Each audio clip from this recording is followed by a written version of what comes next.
Kau bilang kau menang debat lawan domba yang sesat.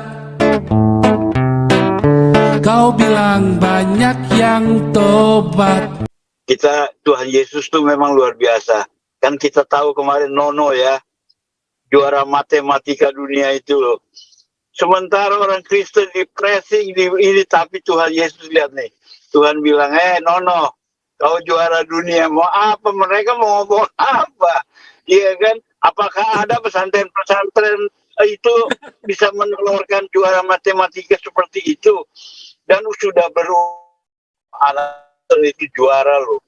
Jadi seharusnya sih pemimpin-pemimpin ini udahlah, nggak usah jangan baper lah, jangan terlalu iya, malu dong. Anggaran APBN segitu banyak dilimpahkan ke madrasah, ke pesantren, tapi nggak ada yang jadi juara dunia, malah dari desa kecil Timor, desa yang nggak ada listrik, mati hidup bisa menelurkan juara dunia.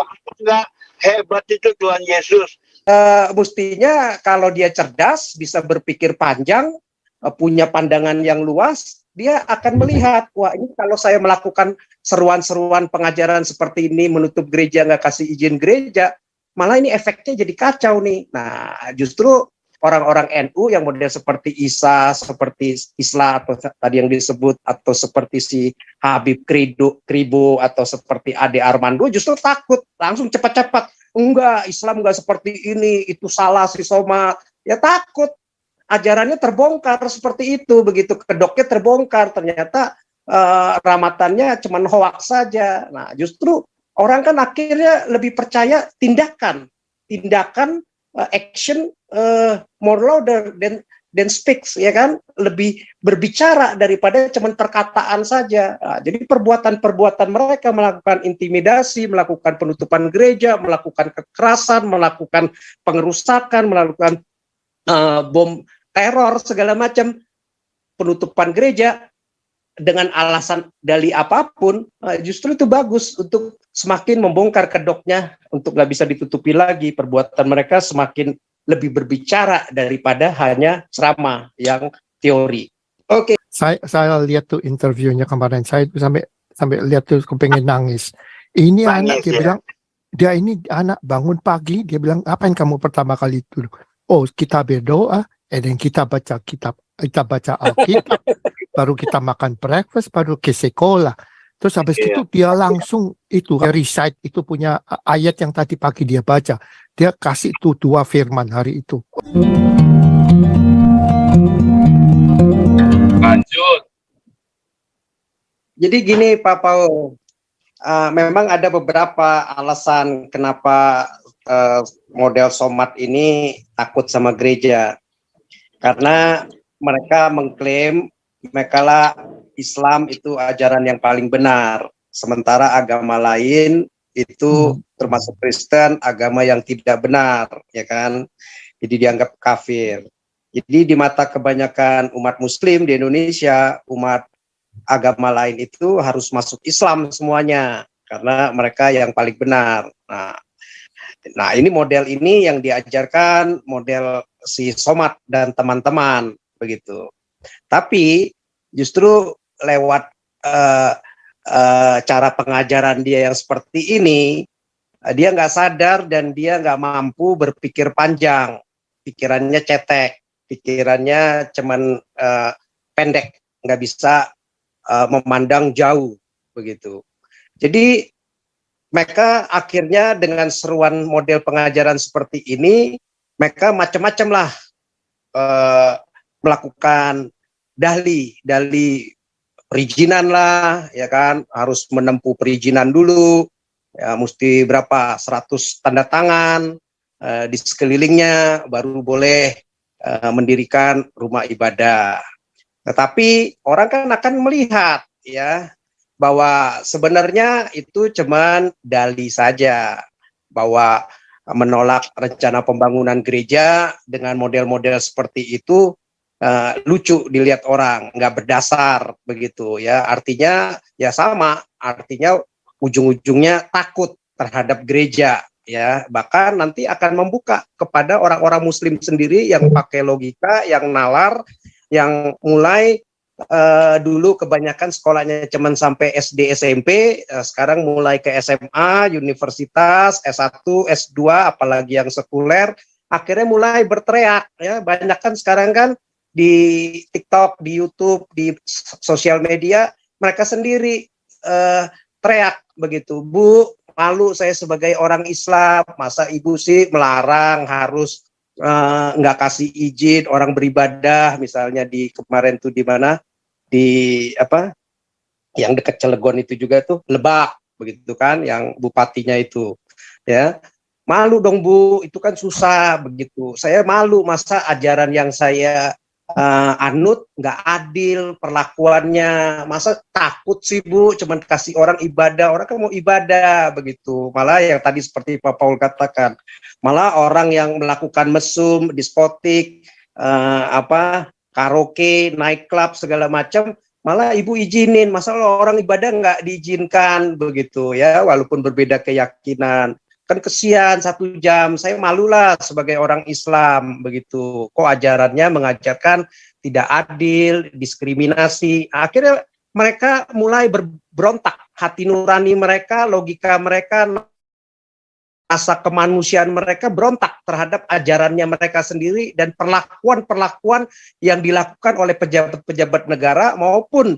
ormas-ormas Islam ya, atau FKUB dengan segala tetek bengek kepicikannya mereka, dengan segala macam retorika alasan-alasan mereka ya, tadi alih-alih perizinan segala macam, akhirnya bisa dibaca orang bahwa itu adalah bentuk satu ketakutan.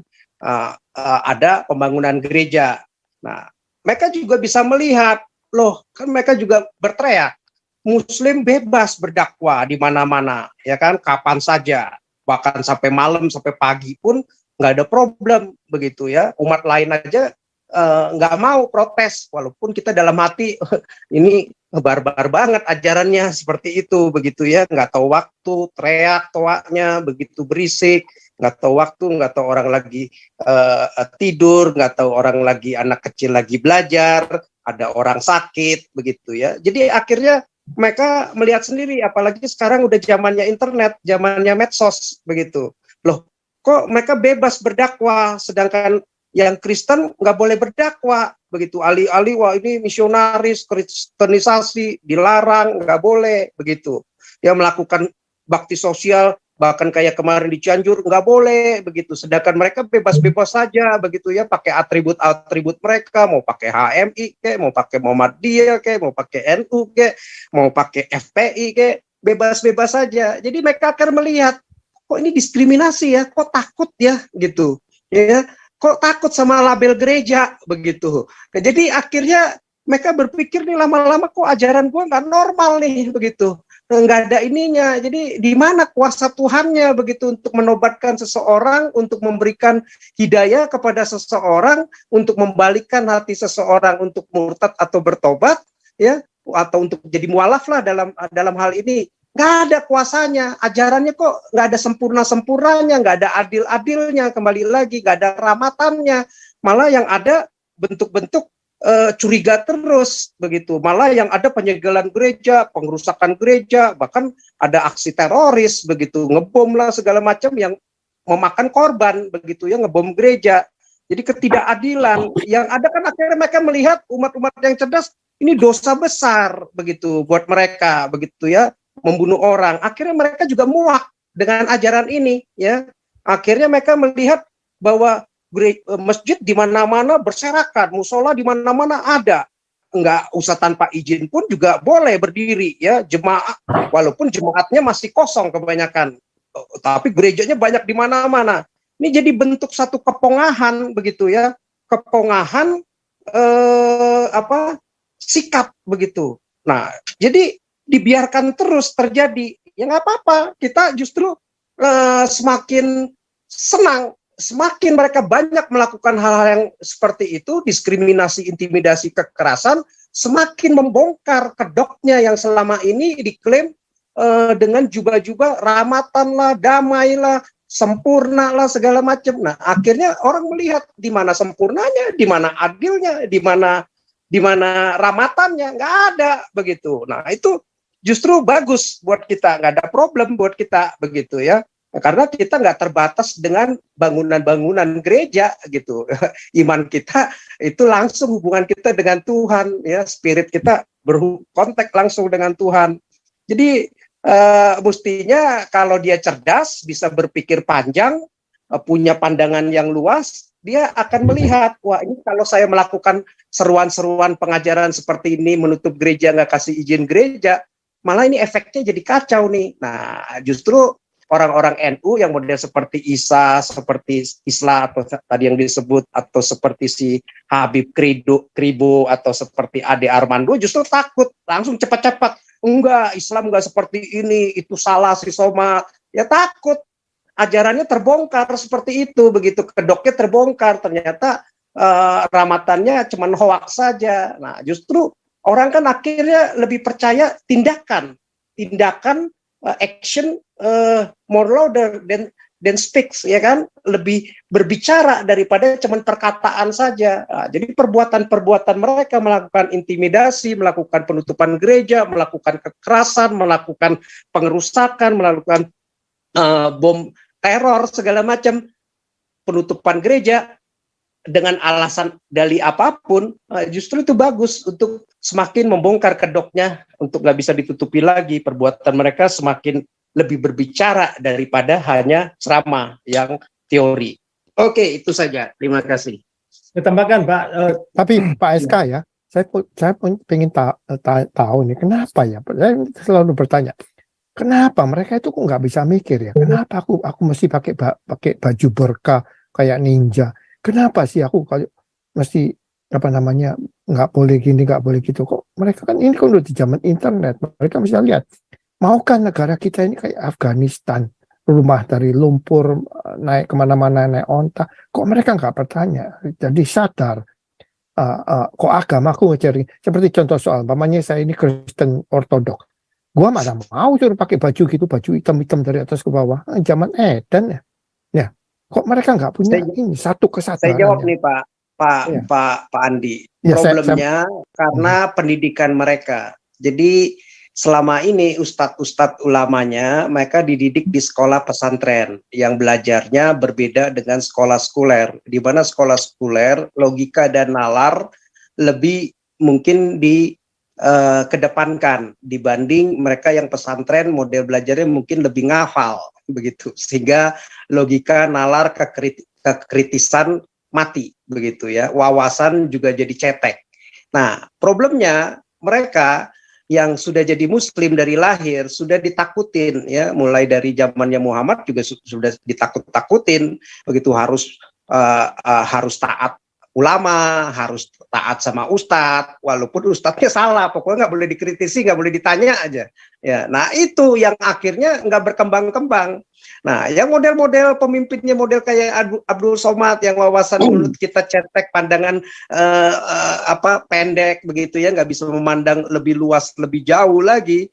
Ya modelnya seperti itu, dia nggak mikir begitu bahwa hal-hal seperti itu abad ini udah berbeda.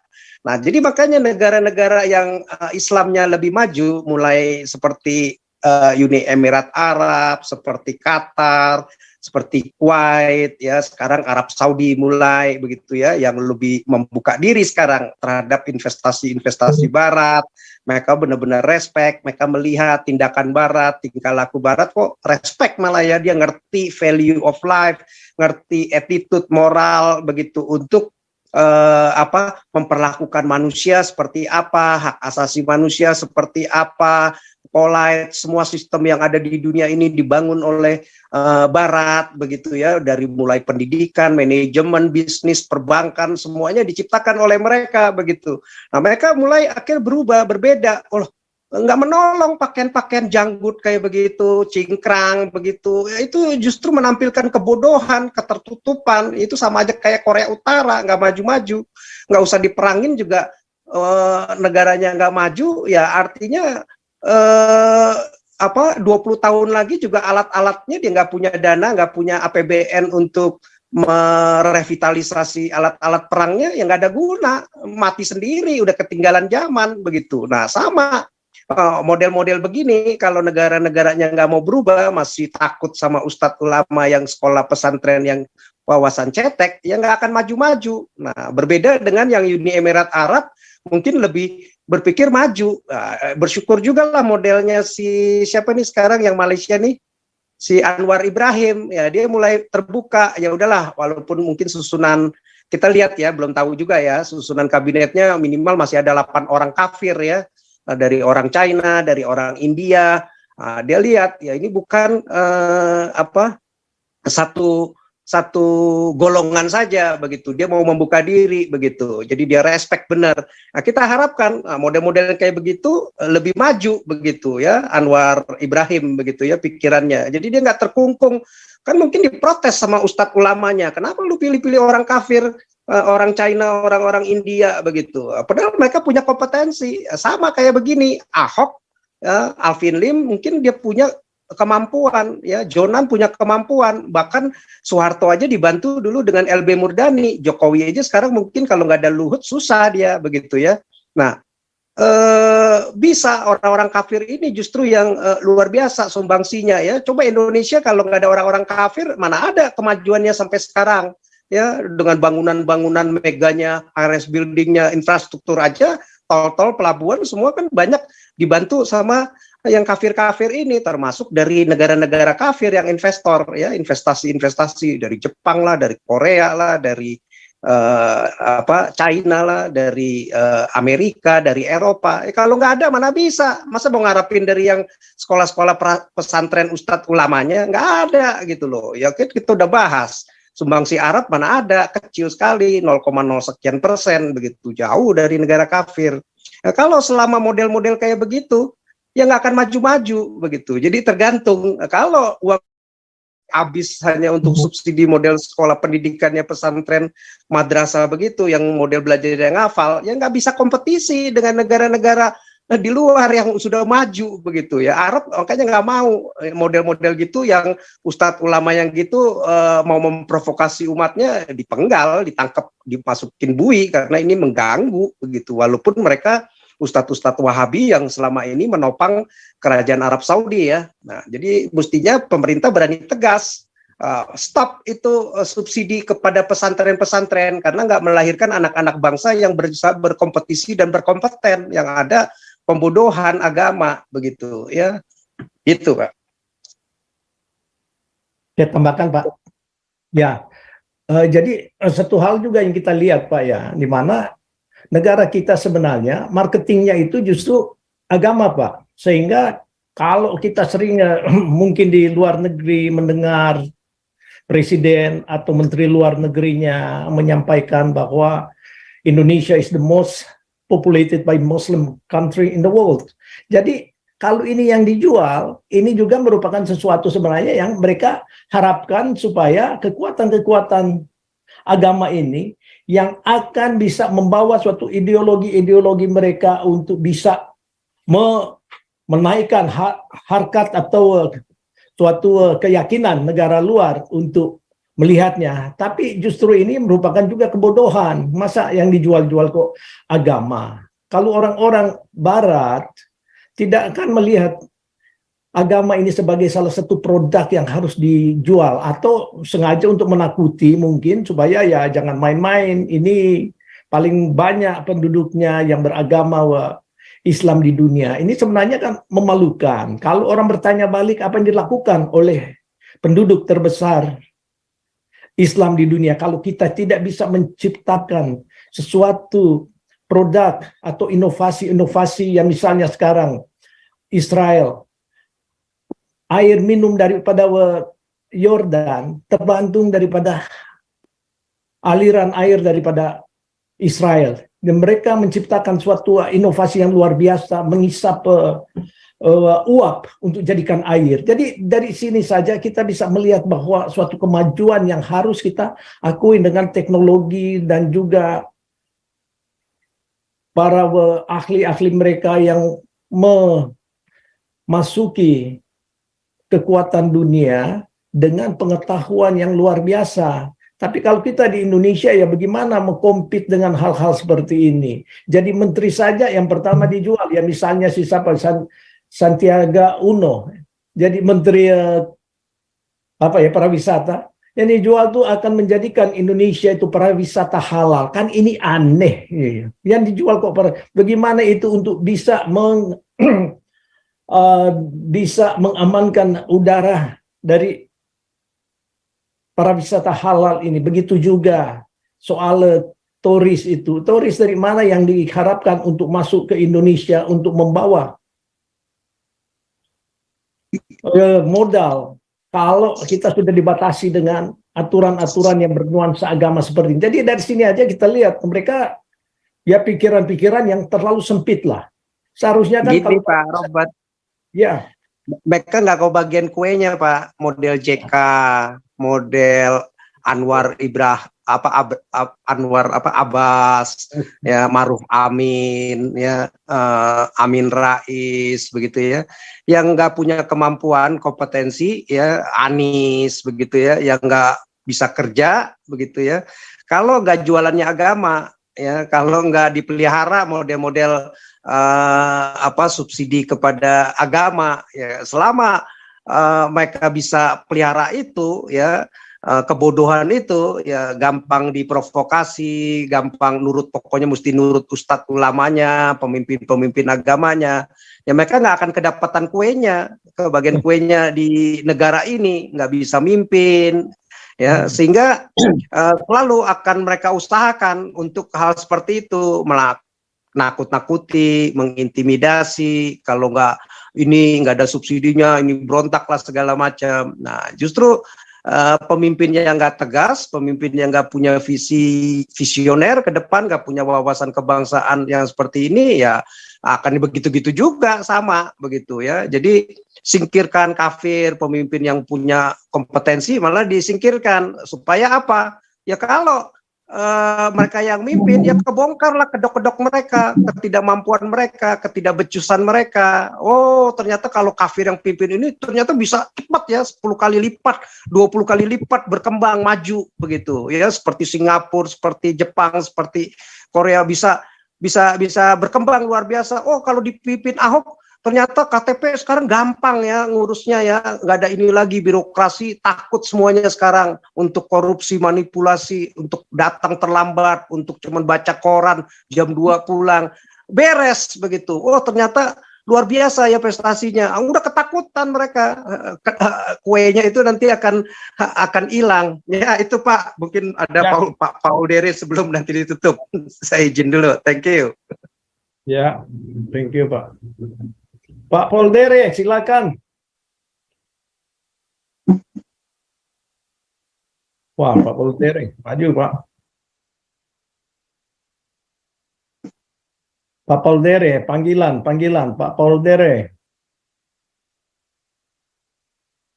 Nunggu kelamaan ketiduran dia kali.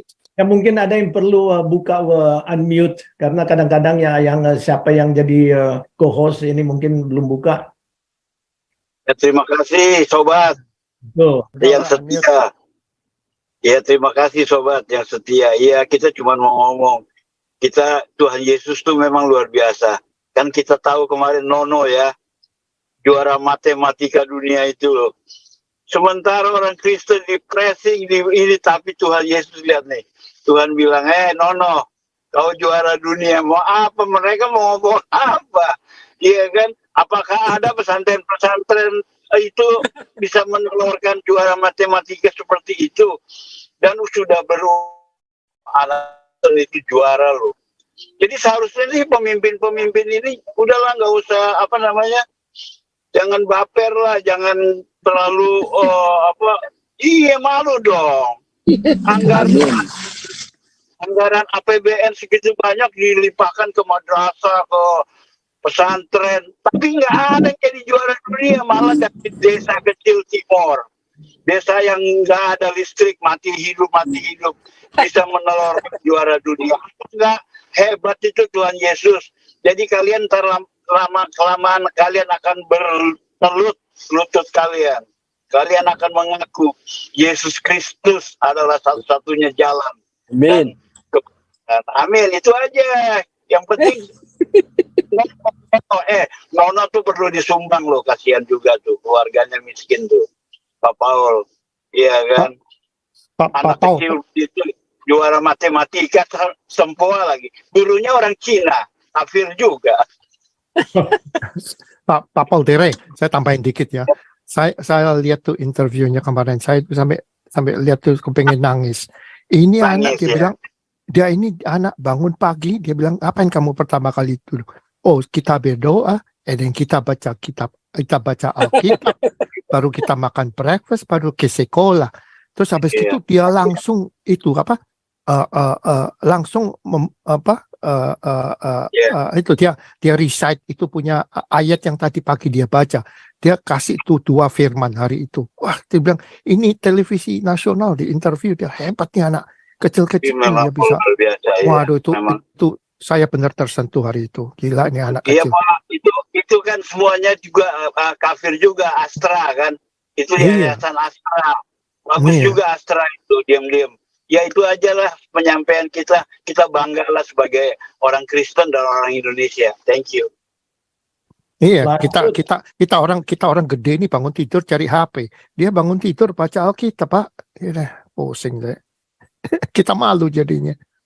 Ini kan. Itu anak hebat tuh, anak hebat. Puji Tuhan deh.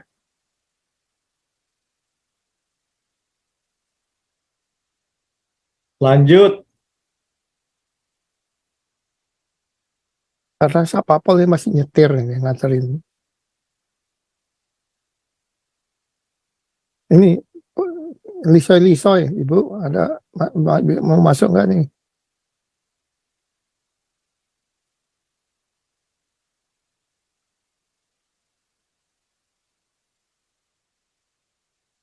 Pak Santiamer menghilang hari ini nih, Pak Andi. Di mana Pak Santiamer?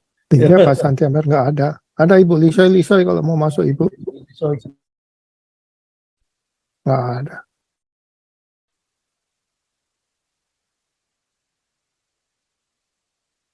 Ya Pak Paul mana? Kalau sudah nggak ada pembicara ya ditutup lah supaya orang. Enggak. Ya, tadi dia lagi nyetir sih. Dia lagi Oh. nyetir. Ya udah tutup aja sih Teddy ini tukang doa kita. Ya, berdoalah tadi. Tutup dalam doa. Gimana Pak? Masih Tutup ada? dalam doa aja, nggak ada lagi. Mungkin Oh, tunggu si Pak Andi yang jadi co-host sekarang. ya tutup dalam doa. Hah? Tutup dalam doa, Edi. Ya makanya gua co-host, gua perintah lu berdoa deh Teddy. Ya, minta tolong tutup dalam doa. Sorry, saya lagi di jalan terus sign out tadi saya. Ya, Ini nggak bisa doa berkat, langsung tutup dalam doa saja lalu kita akhiri. ya.